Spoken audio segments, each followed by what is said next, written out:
la semaine prochaine dans un si grand soleil.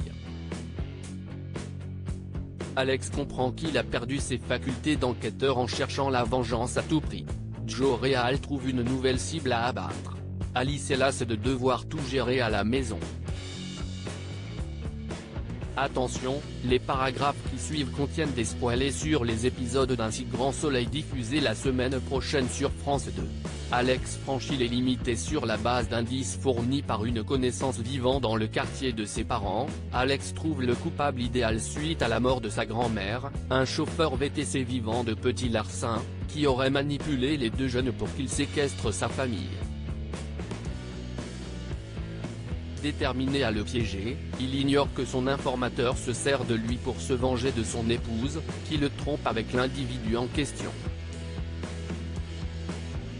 Il a donc motivé les deux garçons à commettre un acte antisémite et à faire porter le chapeau au chauffeur aux yeux d'Alex afin qu'il se venge, et le débarrasse de lui. Mais Manu, inquiet des agissements vengeurs d'Alex, l'arrête au moment où il s'apprête à violenter le chauffeur pour le faire avouer. Après l'avoir brièvement interrogé, il comprend tout. Le contact d'Alex est arrêté et sera jugé pour abus de faiblesse et incitation à la haine. Alex, conscient d'avoir dépassé les bornes, est mis à pied. Pendant ce temps, Davia, touchée par la condition d'Anissa, lui propose de travailler en tant que serveuse en extra pour la paillote, sous l'œil bienveillant de Virgile. Théo au cœur d'une affaire de corruption. Théo entame un stage de découverte au sein de Sky 34, une compagnie de jet privé dont la gérante est une bonne amie de sa grand-mère. Ravi d'explorer cet univers, il déchante lorsque Joe Real, toujours frustré de ne pas avoir pu boucler l'affaire Bruno Serra, commence à s'intéresser de près au directeur de Sky 34. Elle les soupçonne d'avoir recours à de la corruption pour obtenir des marchés étrangers. Théo ignore dans quel engrenage il a mis les pieds.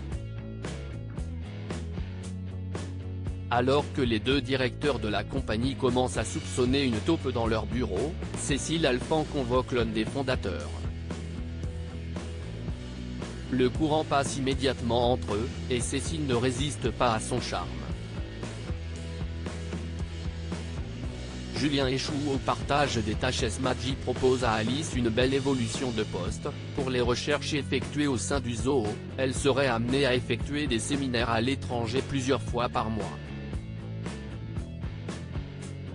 Enthousiaste, elle hésite cependant à accepter la proposition face au manque total d'autonomie de sa famille. En effet, Manon et Arthur sont incapables de lever le petit doigt à la maison, et Julien est constamment sollicité par Alexométique et ses obligations en tant que directeur.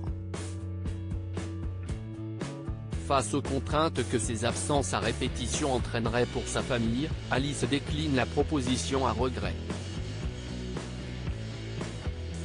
Mais lorsque Julien lui annonce qu'il part en séminaire pendant 2 semaines sans même lui avoir demandé son avis, elle lui confie avec amertume s'être sacrifiée pour lui, et ne plus se supporter de porter toute la charge mentale du foyer. Ludovic a un secret de famille et alors qu'elle surprend une discussion houleuse entre Ludovic et une femme au zoo, Lucille tente d'en savoir plus. Mais son ami se braque, en lui lâchant simplement qu'il s'agit de sa mère et qu'ils ne s'entendent pas. Plus tard, alors qu'elle accompagne Hakim à l'hôpital pour son suivi médical, Lucille croise à nouveau la mère de Ludovic, s'apprêtant à passer un scanner. Celle-ci s'est découvert une tumeur et se croit condamnée. Lucille en informe Ludovic et l'incite à apaiser les tensions avec sa mère. Un si grand soleil, dans les coulisses du feuilleton de France 2, vidéo.